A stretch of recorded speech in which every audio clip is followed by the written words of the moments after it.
Nous revoilà. L'être humain est une espèce pleine de ressources.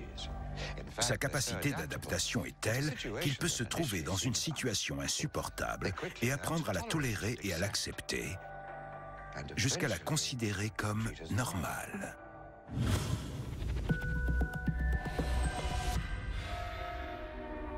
Pete et moi allons tester la capacité d'adaptation des gens face à l'un des plus grands tabous qui soit. On vous met ici temporairement, car les autres salles sont occupées. Cette fois, j'incarne un technicien de laboratoire dans un centre médical. Et Pete va m'assister.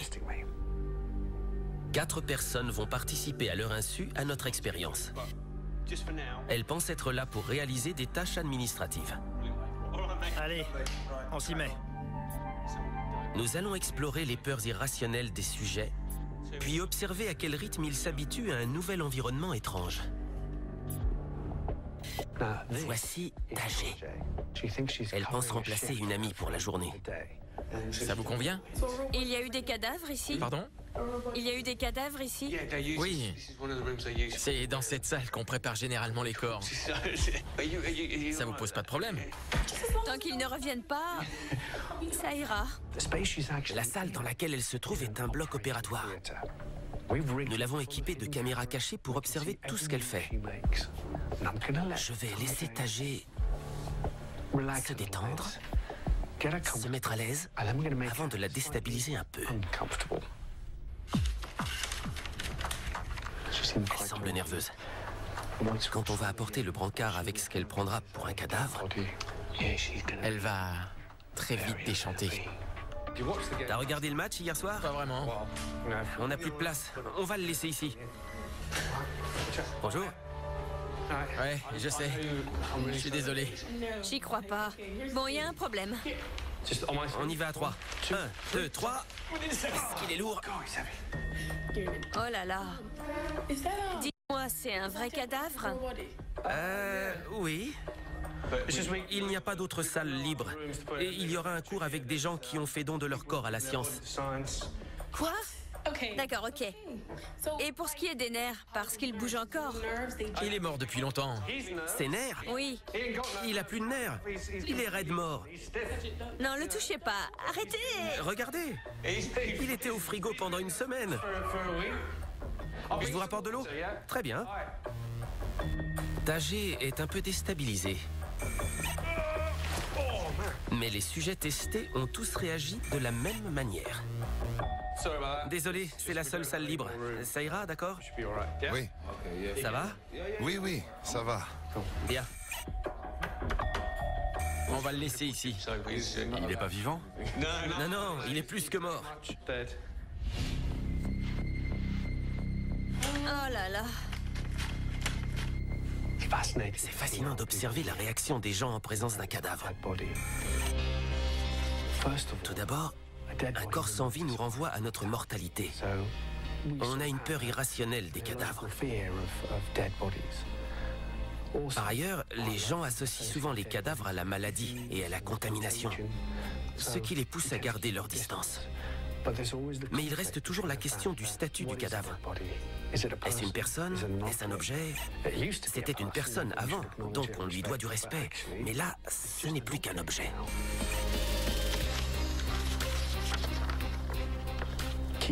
Il n'arrête pas de le regarder, toutes les 20 secondes. Le cadavre n'a pas bougé, il ne risque pas. C'est un corps sans vie, mais il n'arrête pas de le regarder.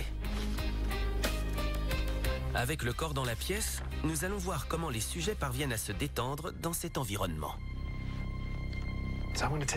Je vais lui apporter des biscuits pour voir si la présence d'une autre personne qui n'est pas troublée par le cadavre va l'aider à s'adapter plus vite. La routine. Allez. Salut. Snake Laporte. Vous voulez un biscuit? Non, merci. Vous êtes sûr? Absolument. Vous savez combien on en reçoit par jour? Arrêtez! Arrêtez! D'accord, pardon. Vous voulez bien? D'accord. Merci. C'est beau. Vous savez combien on en reçoit par jour? Non, évitez de trop vous approcher du corps. Éloignez-vous. Très bien. Merci. J'ai apporté à manger, une pizza. Vous voulez une part? Non, ça ira. Merci. Vous voulez un biscuit? Il nous en reste plein. Non, merci. Ça va? Ouais. Il a proposé des biscuits à Luke qui n'en veut pas. Il croit peut-être, comme beaucoup de gens, qu'un cadavre est sale et contient des germes. À moins qu'il ne trouve que ce soit irrespectueux de manger devant un cadavre.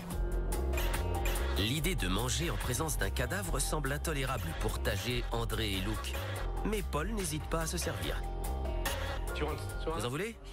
C'est gentil, merci bien. Tenez. Bien, on va faire monter la pression d'un cran. Quelle sera leur réaction si j'ouvre le sac? Je vais ouvrir la housse. Attendez. Alex est entré pour faire une photo du cadavre. Elle ouvre la housse. Regardez sa réaction. Elle n'aime pas ça. Elle regarde tout de même. Elle est un peu curieuse. Ok. Et voilà. Vous voulez bien m'aider? Oh, vous allez pas me demander mon aide? Vous voulez quoi? Il faudrait que vous veniez tenir la housse parce qu'elle remonte. Super. Allez, une dernière. Oh, pitié. Ok. C'est bon. Merci, j'ai encore besoin de vous. Elle a tenu la housse et l'étiquette. Et Alex lui a demandé de le prendre en photo. Et ça ne lui plaît pas trop. Je n'aime pas ça. Pressez le bouton. Merci, super. Elle n'est pas partie. On pensait qu'elle quitterait la pièce. Elle se maîtrise plutôt bien. Je vous prends aussi? Non, merci. C'est bon? Ça va. Je vous prends? Pourquoi pas? Allez-y. Ne bougez pas. Il se fait prendre en photo avec le cadavre. Attention. Vous vous prenez en photo? Ben oui. Ça se fait pas. Ça ne se fait pas. C'est pas bien. C'est pas bien. Elle n'est clairement pas à l'aise et elle n'aime pas être là. Mais elle tient bon. Elle s'est adaptée. Elle est restée là et continue à travailler.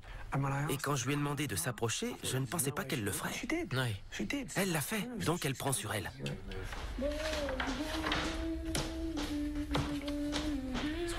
C'est fascinant. Au départ, elle se balançait d'avant en arrière. Et maintenant, elle chantonne pour se distraire. En fait, elle danse presque. Je ne dirais pas qu'elle est tout à fait à l'aise dans cette situation, mais elle a toujours la possibilité de quitter la salle. Elle le sait. La preuve est en fait que les gens sont capables de s'adapter aux situations les plus inconfortables. Il est temps d'abréger le supplice de Tajé. Enfin, presque. Bonne nouvelle, on déplace le corps. On y va à 3. 1, 2, 3. Non. C'est pas vrai. Vous pouvez nous aider? En fait, je suis pas un technicien. Moi non plus. Et Pete non plus. Cet homme est en latex. En plastique. Non, c'est pas bien. Arrêtez, je pouvais vraiment pas. Il donne bien le change. Comme les hommes sont plus à l'aise avec le cadavre, on a décidé de terminer l'expérience de façon plus spectaculaire.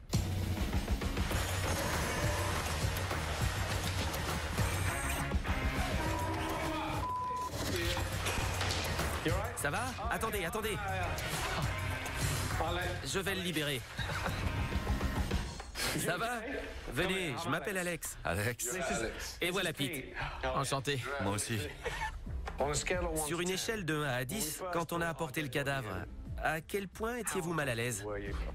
Je dirais 8 ou 9. Avec le temps, c'est redescendu à 2 ou 3. Je pouvais rentrer et m'asseoir sans problème. Vous auriez continué à travailler ici toute la journée? Ouais. Et qu'est-ce qui vous dérange chez un cadavre? L'aspect définitif. C'est comme ça que je vais finir. Donc ça vous rappelle votre mortalité? La mort? Oui. Ne le touchez pas. Il a été conservé au frigo pendant 1 semaine. Je me disais qu'il fallait que je trouve un moyen de me distraire en chantonnant.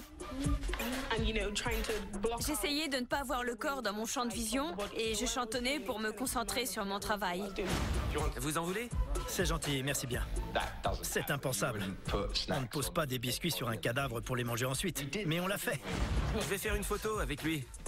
Quand il m'a demandé de le prendre en photo, je me suis dit qu'il était dérangé. Je vous prends aussi? Mais après, je me suis dit que ça pourrait être une photo sympa. Et voilà. L'expérience d'aujourd'hui m'a permis de me confronter à mes peurs pour la première fois. Sacrée journée. Ça a été une expérience enrichissante.